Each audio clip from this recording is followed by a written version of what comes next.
नमस्कार, मी राजू मेत्री. महाराष्ट्र आपल्यामध्ये आपलं स्वागत. पाहूया सविस्तर वृत्तांत. झोपडपट्टी धारकांना कागल व जयसिंगपूर धर्तीवर प्रॉपर्टी कार्ड मिळावे.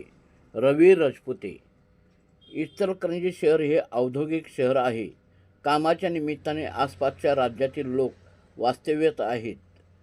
महाराष्ट्र शासनाच्या नियमानुसार 1995 अगोदर राहण्याच्या झोपडपट्टी धारकांना राहत्या ठिकाणी पुनर्वसन करण्याचा धोरण अस्तित्वात आहे.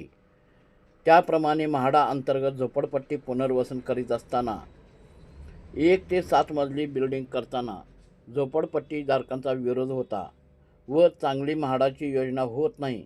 त्यासाठी इचलकरंजी शहरातील नेहरू नगर, रेणुका नगर, नमाजगी धारवट, लालनगर अशा 25 ते 30 ठिकाणच्या झोपडपट्टी परिसरात जर झोपडपट्टी मुक्त करण्याचा असेल तर शेजारच्या कागल व जयसिंगपूर नगरपालिकेने झोपडपट्टी धारकांना प्रॉपर्टी कार्ड देण्याचे काम केले आहे.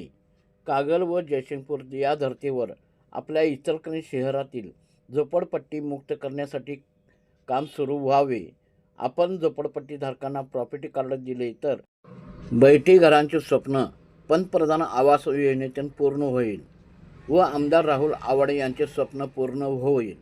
आपणास महापौरपदी बसवताना आमदार राहुल आवाडे व आमदार प्रकाशराव आवाडे, माजी आमदार सुरेशराव हाळवणकर यांनी एका झोपडपट्टीत राहणाऱ्या माणसाला महापौर केलीचा खऱ्या अर्थाने सार्थ होईल असेही निवेदनामध्ये म्हटले आहे.